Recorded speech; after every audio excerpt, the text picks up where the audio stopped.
The 21st of May, we celebrate the memory of St. Constantine and St. Helen, his mother.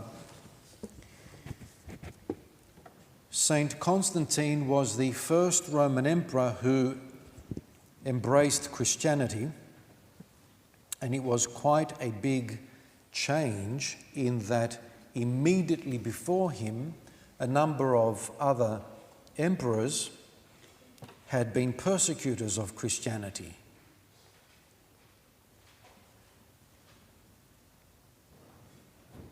Apart from the famous Nero and Decius, they were big persecutions in the first 300 years. There was a series of persecutions beginning with Diocletian, late 200s AD, and following on from his policy, a number of the tetrarchs of the Roman Empire. The Roman Empire was split into four by Diocletian for the sake of administrating it better and easier and more efficiently. Of those four tetrarchs, or co-emperors, the three were persecutors of Christians, but the one was not, Constantius, the father of Constantinos. He was married to Eleni. Eleni was a Bithynian Greek, Bithynia being in Asia Minor, and she was Christian. Constantius was appointed to look after the westernmost part of the Roman Empire, and he was stationed at York in the British Isles, and that is where Constantinos was born, even though neither his father nor his mother were from Britain.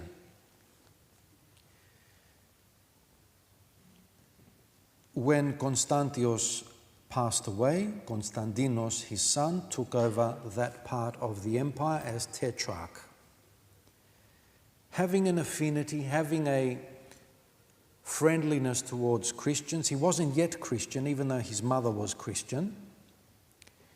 He was still a Roman co-emperor. He had to espouse the civic religion of the empire, a religion which worshipped the 12 gods of Olympus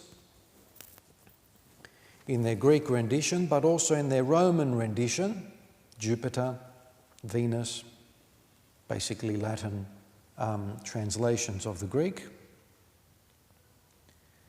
And he had to espouse the civic religion. It would have been very, very revolutionary of him, and arguably may have lost support from the army or the other people in power and authority, that he should do an immediate shift to Christianity. But either way, he wasn't yet himself fully Christian. He knew he had a mother who was Christian. She would have brought him up with some values and ideals, no doubt, of Christianity, but he was still formally, technically pagan. Constantine, as I said, inherits the co-emperor position from his father, and the four co-emperors soon enter into civil war as they felt that, well, I could do the job, and it was only 10 years ago that we had a unified Roman Empire.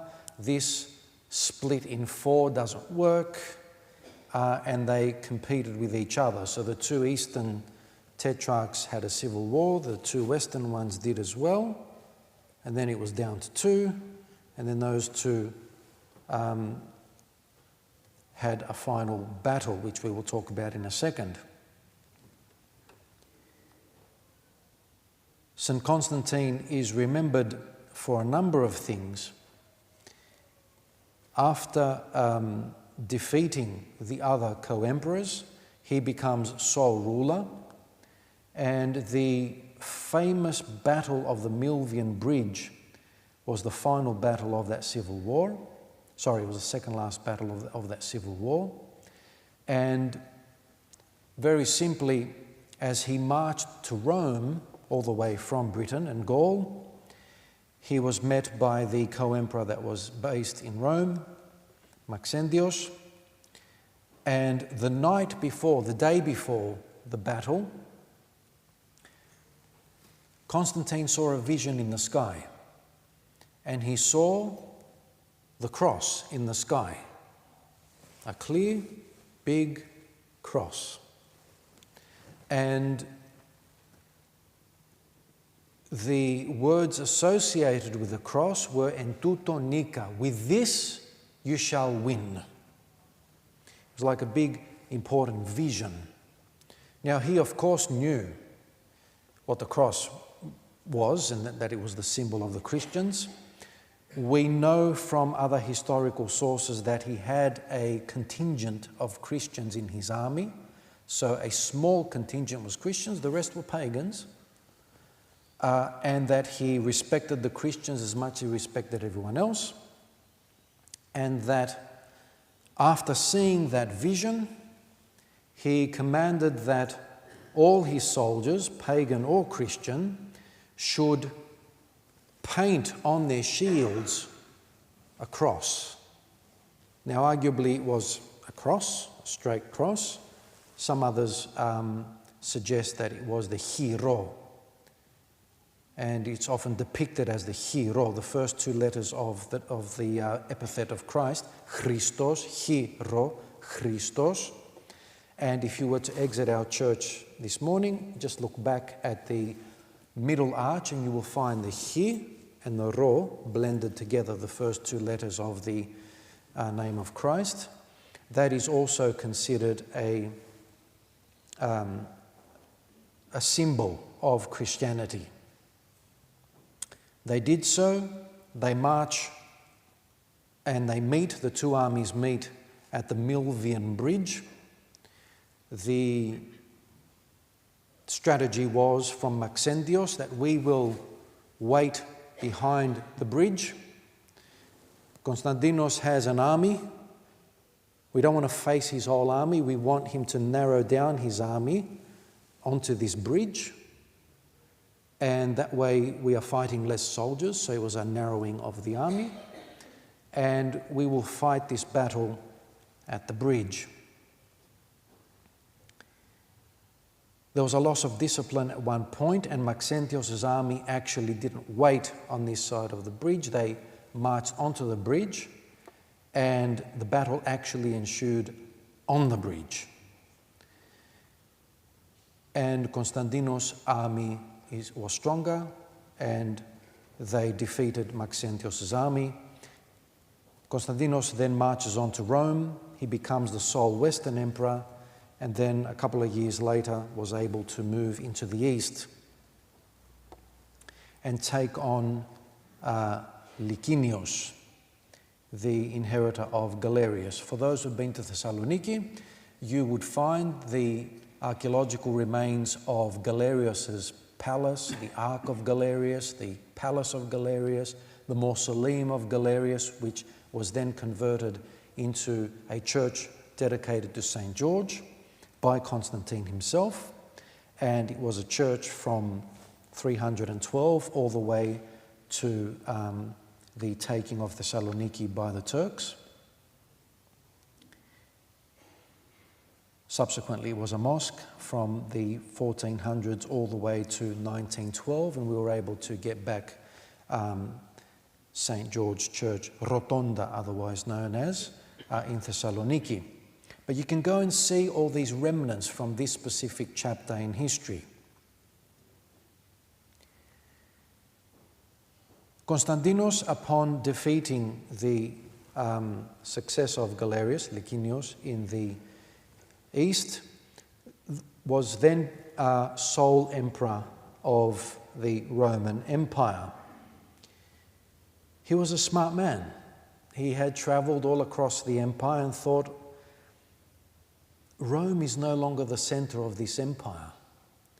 The centre of gravity of this empire, both geographically and economically, was the zone around the Bosporus, the joining of Asia with Europe, today Istanbul. But there was a Greek city there, a Greek city called Byzantium. And he wanted to move the capital from Rome to somewhere around there. There were 3 or 4 options. Nicomedia was one, Nicaea was another one, in Bithynia, both of them, and Byzantium was the other one. In the end, Byzantium became the city that was chosen by Constantine to become the new capital of the Roman Empire. And indeed, whatever Rome had, he made the new Rome have also. So the old Rome was famous for having 7 hills. If you ever thought why the suburb in Sydney, 7 Hills, is called 7 Hills, it's a relation to history, that Rome was the city of 7 hills. New Rome also had 7 hills. And if you were to visit today, you could visit each of those little hills, much smaller than Rome's ones. But there are marked out 7 hills. There were churches built on each of those 7 hills eventually. He called it Nova Roma, New Rome. But soon the city became nicknamed Constantine City, Constantinople. And from Constantinople, we get Istanbul, or Istinpolin. There are 2 versions of the story of how the Arabic or Turkish name was adopted, but they're definitely from Constantinople. We still call the city Constantinople, Constantinople. The new city was inaugurated on the 11th of May in the year 330 AD. And Constantine travelled to and fro. He mainly stayed in the east, but he did go back to Rome a couple of times. The other big important thing during his reign was what his mother did. So up until that point, up until he became emperor, Eleni was not known. But when he became emperor, she took on a very important role. She travelled to the Holy Land, and what she did was try to find the different places associated with Jesus' ministry and to mark them for the sake of everyone's benefit. And she endowed different churches to be built in the Holy Land. So upon determining where the hill of Calvary was, the hill of Golgotha, where the crucifixion took place, she appointed people, she gave them endowments, money, to build a church here dedicated to the burial and resurrection of Jesus Christ. And that is the location of the church that we have today in Jerusalem, of the Holy Sepulchre. The sepulchre is an old-fashioned English word for the tomb of Christ. She also endowed the building of the Church of the Birth of Christ in Bethlehem. If you were to visit Bethlehem today, you would find the original church built at this time. All these churches were built a few years after her visit, but she gave the endowment in the first place. That is an original church. The Holy Sepulchre was burnt down a couple of times, and so the current building of the Holy Sepulchre is actually a Crusader building of that era.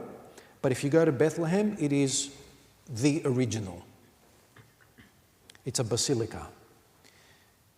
I'll draw your attention to the icon on the left, which depicts the building of the church dedicated to St. George in Lydda. Same story there. She works out where St. George was from.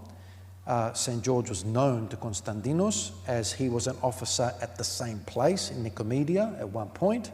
And St. Constantine, through his mother, determined that they should also build a church in honour of St. George. And in fact, that is the first church dedicated to any saint. There were no churches prior to Constantine and Helen. Christians would meet in private, in secret, in houses, in underground burial places. The first churches to be built were in the reign of Constantine and Helen, with St. George being one of the first. in Lydda, and you can go there today and see the remnants of that church. The original is not there in its entirety, only a part of it. The third important highlight of St. Constantine's reign is his care for the unity of Christians. There was controversy in the Christian community of the time in that there was a theory or an opinion or a divisive idea called a heresy. Heresy is the Greek word for division or controversy. That of Arius. Arius preached or taught that Jesus Christ was only human. But the tradition of the church, and indeed if you paid attention to today's gospel reading, is that Jesus Christ was human, yes, but he was also divine, a combination of divine and human. And what Constantine wanted to do was to bring together all the bishops of the church and get them in a council, and that was understood as the first worldwide council, the first ecumenical council, and that was held in Nicaea in Asia Minor in the year 325. We're coming up to the anniversary, actually, in a couple of years of the First Ecumenical Council. We've spoken in the past about how important councils are in the Orthodox Christian Church. This is our governance system. The governance system of the Orthodox Church is not a monarchy like the papacy. It's not a dictatorship. Neither is it a democracy per se, but it's something in the middle. There are elements of democracy because there's voting involved and representative democracy, mind you. And there are elements of hierarchy, there are elements of monarchy. It's a mixed governance system.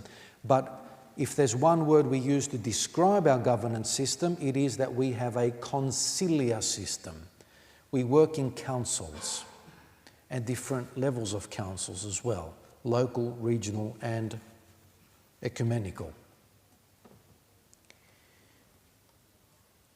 At the Council of Nicaea, three things were decided. Well, a number of things were decided, but three big important things were decided. Number one, a summary of the Christian faith should be written up in one page. That is the Creed. The Creed was first formulated at the First Ecumenical Council of Nicaea and at the Second Ecumenical Council. There was two parts. We proclaim the Creed at every liturgy, like we did today. The second thing was what to do with Easter. So different Christian communities, different cultural backgrounds were celebrating Easter at different times back then. And the decision was made at the Council of Nicaea that certain astronomical measures should be used because everyone around the world, regardless of your culture, regardless of calendar, regardless of which way you count the year, can look up into the sky and have common denominator phenomena that can be used in order to determine when Easter should be. And so the conditions for Easter were set at the Council of Nicaea. And of course, the third big decision at the Council of Nicaea was that Arius's idea that Christ was only human was shown to be a very minority point of view, and that the rest of the church continued the apostolic belief that Jesus Christ was both divine and human. Constantine ends up, at the end of his life, because he was travelling around, he was a military type of leader, he ends his life in Nicomedia, and he died of an illness. He died on the day of Pentecost in the year 337. Just before he died, so virtually on his deathbed, the ecclesiastical historian Eusebius, he was the bishop of Caesarea in Palestine, was very close with Constantine, and he was there when Constantine was passing away, and he recorded for us Constantine's last words. Mind you, he baptized him first on his deathbed. So Constantine was baptized just before he died, and his last words were, "Now I know that I am truly blessed," after he was baptized. "Now I know what it means to be worthy of eternal life. Now I understand that I am partaking of the divine light." Very deep, very orthodox Christian words.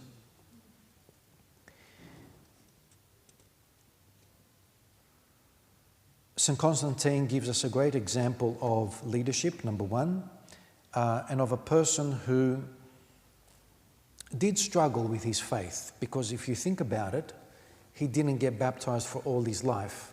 He was in two minds the whole time. At the same time as he was a benefactor and a protector of Christians, he was also an emperor, a politician, a leader who needed to wield authority. Sometimes he did that well. Sometimes, as the history reveals, he did not do that well. And there are a number of chapters in Constantine's life which, if you were to read them, are quite scandalous. If he understood that there was a conspiracy against him, there was execution. He was not compassionate to those who were involved in any conspiracy against him. He was ruthless in that regard, like every other Roman emperor before him. So he wasn't perfect, but the reason why he's included as an exemplar, an example of a leader, an example of, and we even call him a saint, we include him among the choir of the saints, was not because of his military exploits, not because of his political decisions. That's not what qualified him for sainthood. What qualified him for sainthood was his care for the Christian church and the fact that he was, by his choices in ecclesiastical policy, and equal to the apostles, is apostolos, equal to the apostles. Arguably, more people became Christian through Constantine's actions than through most of the other apostles. Probably will exclude Apostle Paul. But in terms of how many people became Christian as an immediate result of that apostle's work, in this case Constantine's, he, in his era, within the next 10, 20 years after him, many, many more people became Christian than through the work of the other apostles. Which brings us to one of the churches that Constantine built in Constantinople. We know that he built the Church of Hagia Sophia, the Church of Holy Wisdom, the Church of Holy Power, Hagia Dynamis, that doesn't exist anymore, the Church of Holy Peace, Hagia Irini, still standing. The Church of Hagia Sophia collapsed at some point was burnt actually in a riot, and a subsequent emperor had to rebuild Hagia Sophia, and that's the edifice that we have today from Justinian's time. But he also built the church to the Holy Apostles. There was a church in Constantinople dedicated to the Holy Apostles. And it is in his reign that he requested that the relics of all the apostles, even if it was just part of their relics, should be repatriated to Constantinople and interred in this magnificent church. So in the Church of the Holy Apostles, there were relics of all the apostles. St. Peter, St. Bartholomew, St. James, and so on. Constantine was also interred in the Church of the Holy Apostles as a 13th apostle. And that shows the respect and honour that he was given for his work. Each of you can read of his life if you want to look it up. Don't be taken by the dark pages of his story, his biography, but be inspired by the positive pages of his story and his biography. For those of you who are named Konstantinos, happy name day.